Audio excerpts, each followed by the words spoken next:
Welcome back to another new video in SD bio life with life science. দেখো NEET 2025-এর এমবিবিএসের government college এবং semi government কলেজগুলোতে cut off শেষ পর্যন্ত কত যেতে পারে এবং তার সঙ্গে আজকে মেনলি আলোচনা যেটা করব BDS West Bengal BDS college wise category wise cut off কত যেতে পারে এবং BVSc bachelor of veterinary science and animal হাজবেন্ডারিতে কাট অফ এবারে কত যেতে পারে, কত র্যাঙ্ক থাকলে তুমি কাউন্সিলিংয়ে যাবে এইগুলোতে, তাই এই নিয়ে ডিটেলসে আলোচনা করব। তাই ভিডিওটা শেষ পর্যন্ত দেখো, ভালো লাগলে লাইক করে বন্ধুদের শেয়ার করে দিও, চ্যানেলে নতুন হলে চ্যানেলটা সাবস্ক্রাইব করে নিও। দেখো যেহেতু এমবিবিএসের এবং সে গভর্নমেন্ট সেমি গভর্নমেন্ট নিয়ে আগের ভিডিওতে আলোচনা করেছি, সেটা একটু লাস্টে আসছি। আজকে যেটা মেনলি আলোচনা করব আমরা বিডিএস কাট অফ নিয়ে এবং বিভিএসসি কাট অফ নিয়ে, তারপর লাস্টে আমরা দেখে নেব এমবিবিএস এবং এমবিবিএসের গভর্নমেন্ট এবং সেমি গভর্নমেন্টের কাট অফ কত যেতে পারে। দেখো এবার আমরা আসি West Bengal BDS college, government college এবং প্রাইভেট কলেজের কাট অফ কত যেতে পারে। দেখো প্রথমে আমরা গভর্নমেন্ট কলেজগুলো একটু দেখব। তোমরা জানো ওয়েস্ট বেঙ্গলে 3টি গভর্নমেন্ট কলেজ রয়েছে এবং 3টি প্রাইভেট কলেজ রয়েছে। 3টি গভর্নমেন্ট কলেজে 2025-এর সিট থাকছে 313টা মাত্র থাকছে, প্রায় প্রত্যেকটাতে 100 করে, আর 13টা এক্সট্রা রয়েছে যে 313টা। এবং প্রাইভেট কলেজ 3টে রয়েছে, সেই 3টেতে কিন্তু 300টা সিট রয়েছে, টোটাল 613টা সিট রয়েছে। এবং কীরকম কাট অফ যাচ্ছে, ডক্টর আহমেদ ডেন্টাল মেডিকেল কলেজে 100টা সিটের মধ্যে জেনারেলে তোমাদের যাদের র্যাঙ্ক 47,000 বা 504 মতো যারা স্কোর করেছো তারা কিন্তু এই পর্যন্ত নামার সম্ভাবনা রয়েছে।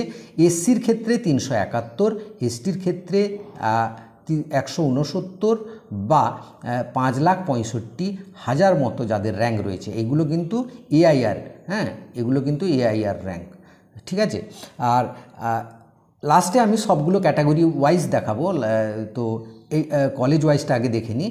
এবার দেখো বর্ধমান ডেন্টাল মেডিকেল কলেজ যেটা রয়েছে, সেটাতে জেনারেলের ক্ষেত্রে কিন্তু 51,000 স্কোর পর্যন্ত র্যাঙ্ক পর্যন্ত না যাওয়ার সম্ভাবনা রয়েছে এবং এসসির ক্ষেত্রে 1,66,000 এবং এসটির ক্ষেত্রে 5,75,000 পর্যন্ত র্যাঙ্কে নামার সম্ভাবনা রয়েছে। এগুলো কিন্তু স্কোর তোমরা দেখতে পাচ্ছ, এরকম স্কোর যাদের রয়েছে তারা কিন্তু সেফ জোনে রয়েছে।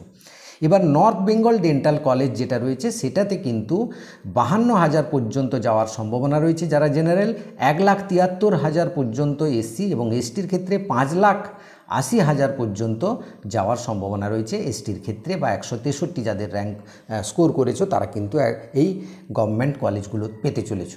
এবার আমরা আসি বিডিএস যে প্রাইভেট কলেজগুলো রয়েছে 3টে, সেই 3টের কাট অফ কেমন যেতে পারে সেটা একবার আমরা চোখ বুলিয়ে নিই। দেখো গুরু নানকে 57,000 পর্যন্ত জেনারেল, এসসির ক্ষেত্রে 1,80,000, এসটির ক্ষেত্রে 6,05,000 পর্যন্ত যাবে এবং হলদিয়া মেডিকেল কলেজ, হলদিয়া ডেন্টাল কলেজ যেটা রয়েছে সেটা 61,000 পর্যন্ত নামার সম্ভাবনা রয়েছে, এসসির ক্ষেত্রে 1,89,000 আর এসটির ক্ষেত্রে 6,30,000 মতো যাবে। এরকম একটা নামবে আশা করা যেতে পারে, কারণ এবারে কাট অফ কিন্তু ওবি সিটটা একটু পরে আসছে, আমি ওবি সিটটা নিয়ে এখন বলছি না। কুসুম দেবীতে রয়েছে 64,000 পর্যন্ত যাবে এবং যেটা এসসির ক্ষেত্রে যাওয়ার সম্ভাবনা রয়েছে 1,98,000, প্রায় 2 লাখের কাছাকাছি যাবে এবং এসটির ক্ষেত্রে 6,32,000 পর্যন্ত যাদের র্যাঙ্ক রয়েছে, তোমরা একটা সেফ জোনে আছো ধরে নিতেই পারো। এবার আমরা আসি এরপরের যেটা রয়েছে ওয়েস্ট বেঙ্গল বিডিএস গভর্নমেন্ট কলেজের কাট অফ ক্যাটাগরি ওয়াইজ কেমন যাওয়ার সম্ভাবনা। দেখো লাস্ট পর্যন্ত নামার সম্ভাবনা রয়েছে 63,000, 63,000 যাদের অল ইন্ডিয়া র্যাঙ্ক রয়েছে, তোমরা কিন্তু একটা গভর্নমেন্ট কলেজ পেতে চলেছ।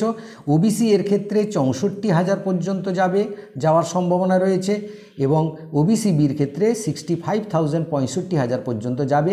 এসসির ক্ষেত্রে 2 লাখ পর্যন্ত গভর্নমেন্ট কলেজ পাওয়ার সম্ভাবনা এবং এসটির ক্ষেত্রে 7,32,000 পর্যন্ত, ইডব্লিউএসির ক্ষেত্রে 1,45,000 পর্যন্ত নামার সম্ভাবনা রয়েছে। ইডব্লিউএসি যেহেতু অনেক সিট কম আছে, অনেকগুলো কলেজে ইডব্লিউএস নেই, তাই কিন্তু ইডব্লিউএসির ক্ষেত্রে খুব কম রয়েছে। এবং তো এটা গেল বিডিএস নিয়ে। এবার আমরা বিভিএসসি আসি।